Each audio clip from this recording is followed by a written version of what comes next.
നമസ്കാരം. അസ്ട്രോളജിക്കൽ ലൈഫിലെ എല്ലാ മാന്യ പ്രേക്ഷകർക്കും ഗുരുജനങ്ങൾക്കും ബന്ധുമിത്രാദികൾക്കും 1000 നന്ദി നമസ്കാരം. ഞാൻ ഡോക്ടർ എം ഷിബു നാരായണൻ തമ്പായം. ശനി മാറ്റത്തെക്കുറിച്ചാണ് പറയാൻ പോകുന്നത്. മകരക്കൂറുകാർക്ക് വളരെ ആശ്വാസജനകമായ ഒരു ഫലത്തെയാണ് പറയാൻ പോകുന്നത്. ധാരാളം ജ്യോതിഷ വിശ്വാസികളും സുഹൃത്തുക്കളും എൻ്റെ ശനി എന്ന് മാറും ജ്യോത്സ്യരെ എന്ന് ചോദിച്ച് വിഷമപ്പെടുന്നവരുണ്ട്. അതുകൊണ്ട് നിങ്ങളെ ശനി ഈ 2025 മാർച്ച് മാസം 29-ാം തീയതി 7-2 ശനി തീർന്നു കിട്ടുകയാണ്. അങ്ങനെ വലിയ ഒരു ഗുണമുണ്ട്. എന്നിട്ട് ശനി 2025 മാർച്ച് മാസം മുതൽ 2028 ഫെബ്രുവരി 20 വരെ മീനൻ രാശിയിലാണ് നിൽക്കുന്നത്. അപ്പോൾ ശനി ഇഷ്ടസ്ഥാനമായ 3-ൽ വരും. കഷ്ടസ്ഥാനങ്ങളിൽ നിന്നും മാരകസ്ഥാനങ്ങളിൽ നിന്നൊക്കെ നമുക്ക് ഒഴിഞ്ഞു കിട്ടുന്ന സമയമാണ്. അപ്പം അതുകൊണ്ട് 3-ാമത്തെ രാശിയിൽ വരുന്നത് വളരെ നല്ലതാണ്. സീറോയിൽ നിന്ന് ഹീറോ ആയിട്ട് വരുന്ന സമയമാണ്. ശനി വളരെയധികം ഗുണം നിങ്ങൾക്ക് ഈ വരുന്ന 2.5 കൊല്ലം ഉണ്ടാക്കും. ഇതിൻ്റെ ഇടയ്ക്ക് ചെറിയ ഒരു ശനി മാറ്റം കൂടെ ഉണ്ട്. കാരണം 2027 6-ാം മാസത്തിൽ 3-ലെ ശനി 4-ൽ വരും. വീണ്ടും 2027 10-ാം മാസം വീണ്ടും ഇഷ്ടസ്ഥാനമായ 3-ൽ വരും. 2028 ഫെബ്രുവരി 20 വരെ മീനൻ രാശി തന്നെയാണ് ശനി നോക്കുന്നത്. അപ്പോൾ ഈ കാലഘട്ടം വളരെ നല്ലതാണ്. എന്താണ് നല്ലതെന്ന് ചോദിച്ചാൽ, ശനി 3 നിൽക്കുമ്പോൾ ഭാവാനാം അഭിമാന സഹോദര ഭാവ ഇഷ്ട അനിഷ്ടാപരൈഹിന്നാണ്. ഭാഗ്യങ്ങൾക്ക് 3, 11 വളരെ ഇഷ്ടവും 6-ാമത്തെ രാശി ഗുണദോഷ സമ്മിശ്ര ഫലമാണ്. ശനി പാപഗ്രഹമാണ്. മകരൻ രാശി എന്ന് പറയുന്നത് ഉത്രാടത്തിൻ്റെ 3/4, തിരുവോണം അവിട്ടത്തിൻ്റെ പകുതി വരെ ഉള്ളതാണ് മകരക്കൂറുകാർ. ശനി 3-ൽ നമ്മൾ ജനിച്ച രാശിയുടെ അധിപനും 7-ാം ശനി കഴിഞ്ഞിട്ടുള്ള ഒരു സ്ഥിതിയും കൂടെ വരുന്നത് കൊണ്ട് കഴിഞ്ഞ 30 കൊല്ലം കൊണ്ട് നഷ്ടപ്പെട്ടു പോയ ജോലി, പൈസ, അധികാരം, ഭാഗ്യം എല്ലാം നിങ്ങൾക്ക് തിരിച്ചു കിട്ടുന്നത് പോലുള്ള ഒരു ഘട്ടമാണ്. അപ്പോൾ ശനി 3 വരുമ്പോൾ ആരോഗ്യം, നൃപമാനനം, ധനസമായാനം, സുഹൃസംഭവ, സാഫല്യം, സകലക്രിയാസു സതതം, ചിത്തപ്രസാദോദയേ, സ്ഥാനപ്രാപ്തി, ജനാനുരാഗ, സുയശ, സന്താനലാഭാദിയോർവാജ്യാണ്. ആരോഗ്യം കിട്ടും. അസുഖങ്ങൾ മൊത്തം മാറും. നിങ്ങൾക്ക് വലിയ ഓപ്പറേഷനും റേഡിയേഷനും ഒക്കെ വേണമെന്ന് പറയുന്ന സമയമാണ് മാർച്ച് വരെ. നിങ്ങൾ അതുവരെ ഒന്ന് മരുന്നും ഗുളികയൊക്കെ കഴിച്ചിട്ട് വീണ്ടും ഒന്നും കൂടെ ഒന്ന് സ്കാൻ ചെയ്തൊക്കെ നോക്കി നിങ്ങളുടെ എല്ലാ അസുഖവും മാറി നല്ല ആരോഗ്യം കിട്ടും. നൃപമാനനം, രാജാവിൻ്റെ പ്രീതി കിട്ടും. അപ്പോൾ സർക്കാർ, കോടതി, അധികാരികൾ, ഉദ്യോഗസ്ഥന്മാർ, പ്രമുഖ വ്യക്തികൾ, സമൂഹത്തിൽ നിന്നും പല പല ആൾക്കാരുടെ സഹായങ്ങൾ, സന്തോഷങ്ങൾ, അനുമോദനങ്ങൾ, അംഗീകാരങ്ങളൊക്കെ കിട്ടും. ഒരു സ്ഥലത്ത് ജോലി ചെയ്യണമെങ്കിൽ പ്രൊമോഷൻ കിട്ടണില്ല, സാലറി കിട്ടാൻ കൊണ്ട് പോകല്, അവിടെ നിന്ന് അത് ഇരട്ടി സാലറിയും പൈസയും തരാൻ അവർ സന്നദ്ധത കാണിക്കും.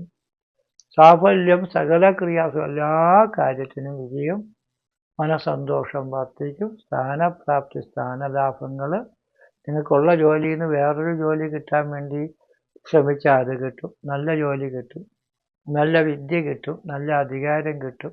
മുടങ്ങിക്കിടക്കണ വിദ്യകളും കാര്യങ്ങളൊക്കെ വിജയിച്ച് നല്ല പുരോഗതി വന്ന് നല്ല പരീക്ഷയ്ക്കും മത്സരത്തിനും വിജയം കിട്ടി, ജോലി, പ്രതാപം, കൃതി ഒക്കെ കിട്ടി നമുക്ക് വിജയിച്ച് നേടാൻ പറ്റും. എല്ലാ കാര്യത്തിനും വിജയവും മനസന്തോഷവും യശസ്സും സന്താനലാഭാദിയോർവാര്യ, സന്താനങ്ങളും ഐശ്വര്യങ്ങളൊക്കെ ഉണ്ടായി വളരെ മിടുക്കരായിട്ട് നമുക്ക് രക്ഷപ്പെടാൻ പറ്റുന്ന സമയമാണ്.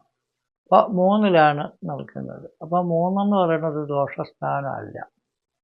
അപ്പോൾ 3 നിൽക്കുന്ന ശനിയുടെ ഭരണകാലം നമുക്ക് ജീവിതത്തിൽ നിങ്ങൾക്ക് വീട് വയ്ക്കാൻ, വസ്തു വാങ്ങിക്കാൻ, വണ്ടി വാങ്ങിക്കാൻ, കടങ്ങളൊക്കെ തീർന്ന് കിട്ടാൻ, ശത്രുതയൊക്കെ മാറി കിട്ടാൻ, ഭാര്യ വേണ്ട, ഭർത്താവ് വേണ്ട, ബന്ധം വേണ്ട എന്നൊക്കെ പറഞ്ഞ് കലഹിച്ച് വിരോധിച്ചിരിക്കുന്ന അവസ്ഥ ഈ മകരക്കൂറുകാർക്ക് ഇപ്പോൾ ഉണ്ട് പലവർക്കും.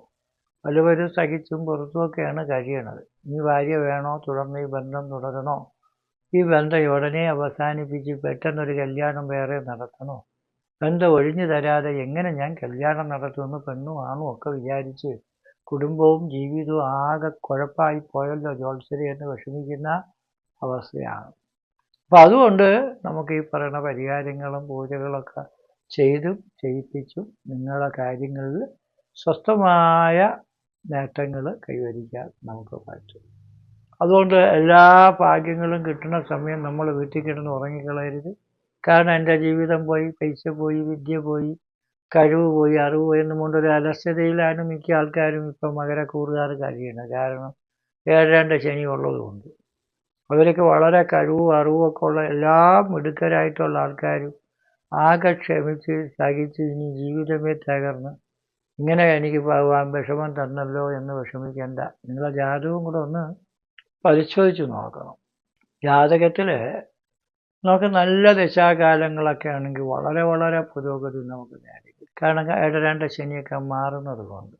ജാതകത്തിൽ എന്തെങ്കിലും ഗുരുക്കുകളൊക്കെ ഉണ്ടെങ്കിൽ ചില ആൾക്കാർ നമുക്കറിയാം, നമ്മളെ ബന്ധുക്കൾ ഒരുപാട് പേര് എന്ത് കഴിവും കാര്യമുള്ളവർ, പക്ഷെ അവർ ജോലിക്കും പോകില്ല, പഠിക്കാനും പോകില്ല, പഠിപ്പിക്കാനും പോകില്ല, ഒന്നിനും താല്പര്യമില്ലാതെ അലസരായിട്ട് നിന്ന് വീട്ടുകാരെ ബുദ്ധിമുട്ടിപ്പിച്ചുകൊണ്ടിരിക്കും. വീട്ടുകാർക്ക് കളയാൻ പറ്റൂ, നന്നാവിയില്ല, അങ്ങനെ കിടന്ന് കഷ്ടപ്പെടുന്ന ആൾക്കാരുണ്ട്. അപ്പോൾ അവർക്കൊക്കെ ഒന്ന് വിചാരിച്ചാൽ നമുക്ക് നല്ല പുരോഗതി കൈവരിച്ച് നമ്മളെ കൊണ്ടും വീട്ടിലുള്ളവർക്കും കൂടി ഉപകാരപ്പെടുന്ന തരത്തിൽ രക്ഷപ്പെടാനാണ്. ജാതകം ഒന്ന് പരിശോധിച്ച് നോക്കി. ജാതകത്തിൽ എന്തെങ്കിലും ഗ്രഹപ്പഴം ഉണ്ടെങ്കിൽ അത് വിധിയാണ്. അതുകൊണ്ട് ഞാൻ ഒരിക്കലും നന്നാവൂലെന്ന് വിചാരിച്ച് വിഷമിക്കാതെ വിധിയെയും മതി കൊണ്ട് വെല്ലലാതാണ്. നമ്മൾ മതി എന്ന് വെച്ചാൽ ബുദ്ധി ഉപയോഗിച്ച് ശ്രമകരമായ പ്രാർത്ഥന, ഭഗവാനെ ഭജിച്ചുള്ള ജീവിതം ഇതൊക്കെ കൊണ്ട് നമുക്ക് രക്ഷപ്പെടാൻ പറ്റും. ഏത് മതത്തിൽ പെടുന്നവരായിരുന്നാലും ശരി, മതപരമായിട്ടുള്ള പ്രാർത്ഥന, കുടുംബദേവനെ ഭജിക്കുന്നത് കൊണ്ടുള്ള നേട്ടം, ദൈവികപരമായ കർമ്മങ്ങളും പൂജകളും, ഗണപതി പൂജ, ഭഗവതി പൂജ, ഐശ്വര്യ പൂജ, ശത്രുസംഹാര പൂജ, ഇങ്ങനെയൊക്കെ ചെയ്യുമ്പോൾ നമുക്ക് വളരെയധികം പുരോഗതി നേട്ടങ്ങളും കിട്ടും. പിന്നെ നമുക്ക് പൂജ ചെയ്തിട്ടുള്ളവർക്കും പല കാര്യങ്ങൾ ചെയ്തിട്ടുള്ളവർക്കും അതിൻ്റെതായ ഗുണങ്ങൾ തീർച്ചയായിട്ടും കിട്ടും. പിന്നെ ഇതൊക്കെ അന്ധവിശ്വാസമാണെന്ന് പറഞ്ഞ് വരുത്തുന്നത് കൊണ്ട് ചിലവർക്ക് ഇതിലൊക്കെ വിശ്വാസക്കുറവും കുറേശ്ശെ വന്നു തുടങ്ങിയിട്ടുണ്ട്. എങ്കിലും അതൊന്നുമല്ല. നമ്മൾ അമ്പലത്തിലും ദൈവങ്ങളുടെ അടുത്തുമൊക്കെ പോയി തൊഴുവണവരുടെ ഗതി നിങ്ങൾ നോക്കിയാൽ മതി. ഓരോ നേരവും പ്രാർത്ഥിക്കുന്നവർക്ക് അതിൻ്റേതായ ഐശ്വര്യ അഭിവൃദ്ധിയും പുരോഗതികളും തീർച്ചയായിട്ടും ഉണ്ടാകും. ഈ ദൈവങ്ങളെ കാണാനും അമ്പലത്തിൽ പോകാനും ഒക്കെ നമുക്ക് മനസ്സ് തോന്നാതെ വരുമ്പോഴാണ് നമ്മുടെ ഭാഗ്യങ്ങൾ നഷ്ടപ്പെട്ടു പോകുന്നത്. നമ്മൾ ടവറിൻ്റെ മുമ്പ് ചെല്ലുമ്പോഴാണ് നെറ്റ്വർക്ക് കണക്റ്റ് ആവുന്നതും ഫേസ്ബുക്കും വാട്സപ്പും അതേപോലെ മെസ്സേജും കാളും ഒക്കെ നമുക്ക് വരാം. ടവറിൽ നിന്ന് അകന്നു പോകുമ്പോൾ നമ്മളെ നെറ്റ്വർക്ക് അങ്ങ് പോകും. അപ്പോൾ അത് ടവറിൽ നിന്ന് അകന്നു പോയത് കൊണ്ടാണ് ഈ ഫോൺ പ്രവർത്തിക്കാത്തതെന്ന് മനസ്സിലാക്കാതെ ഫോൺ കമ്പനിയെയും കുറ്റപ്പെടുത്തി, ഫോണിനെയും കുറ്റപ്പെടുത്തി, അതിൻ്റെ സോഫ്റ്റ്വെയറും ഹാർഡ്വെയറും സിമ്മും എല്ലാം മാറ്റി അതിന് കഷ്ടനഷ്ടങ്ങൾ വരുത്തി കുഴപ്പങ്ങളാണെന്ന് പറഞ്ഞ് നമ്മൾ വിഷമിക്കുന്നതിനേക്കാളും നമ്മൾ കുറച്ച് ഭക്തിയോടുകൂടി ദൈവങ്ങളുടെ അടുത്ത് അടുക്കുമ്പോഴാണ് നമുക്ക് ഭക്തിയും ശക്തിയും അറിവും കഴിവും ഒക്കെ ഉണ്ടാകുന്നത്. അപ്പോൾ ഈ ഫോണിന് ഒരു കുഴപ്പമില്ലാത്ത ഫോൺ എല്ലാം ചെയ്ത് നമ്മൾ ശരിയാക്കാൻ ശ്രമിച്ചതുപോലെ നല്ലൊരു വ്യക്തിക്ക് ഈ കഴിവുകൾ ധാരാളം ഉണ്ടായിരുന്നാലും ഈശ്വരാനുഗ്രഹം ഇല്ലെങ്കിൽ അവർക്ക് രക്ഷപ്പെടാൻ ഒരിക്കലും പറ്റാതായി പോകും. അതുകൊണ്ട് നിങ്ങളുടെ അറിവുകളും കഴിവുകളും വളരെ വലുതാണ്. പക്ഷേ ചെറിയ ഈശ്വരാനുകൂല്യ കുറവ് കൊണ്ട് ബുദ്ധിമുട്ടുകൾ നമുക്ക് ബാധിക്കും. അപ്പം അതുകൊണ്ട് നിങ്ങൾ ഭക്തിയോടുകൂടി ഏത് മതത്തിലോ വിശ്വസിച്ചോ, ജാതിയും മതത്തിലൊന്നും കുഴപ്പമില്ല. പക്ഷെ ഭഗവാന്റെ അനുഗ്രഹം കിട്ടുന്നവർക്ക് വളരെ ഭാഗ്യങ്ങൾ കിട്ടും. അങ്ങനെ നിങ്ങൾക്ക് പല അമ്പലങ്ങളിൽ പോയി, പല ആശുപത്രിയിൽ പോയി, പല ജ്യോത്സ്യന്മാരുടെ അടുത്ത് പോയി, പല പ്രാർത്ഥന പൂജയൊക്കെ ചെയ്തിട്ടും ഒരു പുണ്യം കിട്ടാത്ത കാലഘട്ടമാണ് 7-2 ശനി. സ്വന്തം വീട്ടിൽ നിന്ന് തന്നെ നമുക്ക് തരാനുള്ളത് പിടിച്ചു വാങ്ങിച്ചുകൊണ്ട് അടിച്ചുകളയുന്ന സമയമാണ്. മരിക്കണോ ജീവിക്കണോ എന്തത് ചെയ്യട്ടെന്ന് തോന്നുന്ന തരത്തിൽ വിഷമിക്കുന്ന സമയമാണ്. അതുകൊണ്ട് ഇനി നിങ്ങൾ ചാവാനൊന്നും പോകണ്ട. കഴിഞ്ഞ 7.5 കൊല്ലം കൊണ്ട് ഒരു ജന്മം അനുഭവിക്കേണ്ടുന്ന എല്ലാ ദുരന്തങ്ങളും അനുഭവിച്ചു. ഇനി ജീവിക്കാൻ വേണ്ടിയുള്ള അവസരങ്ങൾ നമ്മളെ മുമ്പ് വന്നു വീഴുകയും അടഞ്ഞു കിടന്നിരുന്ന വാതിലുകൾ തുറന്നു കിട്ടുകയും ചെയ്യുന്ന സമയം. അതുകൊണ്ട് നമുക്ക് കിട്ടിയ ഈ അവസരം നമുക്ക് പരമാവധി ഉപയോഗപ്പെടുത്തി സീറോയിൽ നിന്നും നമുക്ക് ഹീറോയിലേക്ക് വരാനുള്ള സാഹചര്യം ഒത്തു വന്നിട്ടുണ്ട്. ചെറിയ പരിശ്രമവും വലിയ വിജയവും നമുക്ക് കിട്ടുന്ന സമയമാണ്. നിങ്ങൾക്കെല്ലാം നല്ലത് വരുന്നതിന് വേണ്ടി പ്രാർത്ഥിക്കുന്നു. കാലഭൈരവ സ്വാമി ക്ഷേത്രത്തിൽ എല്ലാ മാമാസത്തോറും രാവിലെ ഗണപതി ഹോമം, 10 മണിക്ക് മുത്തഞ്ചി ഹോമം, 4 മണിക്ക് യമരാജ പൂജ, 5 മണിക്ക് ഭദ്രകാളി പൂജ, 6 മണിക്ക് 7 മണിക്ക് അഭിഷേകം, രാവിലെ തിരഹോമം, ബലി മുതലായ കാര്യങ്ങളൊക്കെ ഉണ്ട്.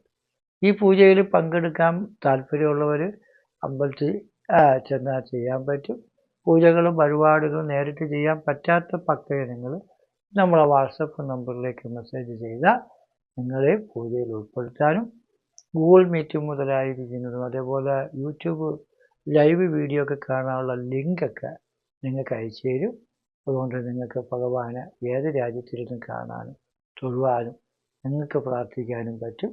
എല്ലാവർക്കും നല്ലത് വരട്ടെ എന്ന് പരദേവതയായ കാലഭൈരവ സ്വാമിയോട് പ്രാർത്ഥിച്ചുകൊണ്ട് നിർത്തുന്നു. നന്ദി, നമസ്കാരം.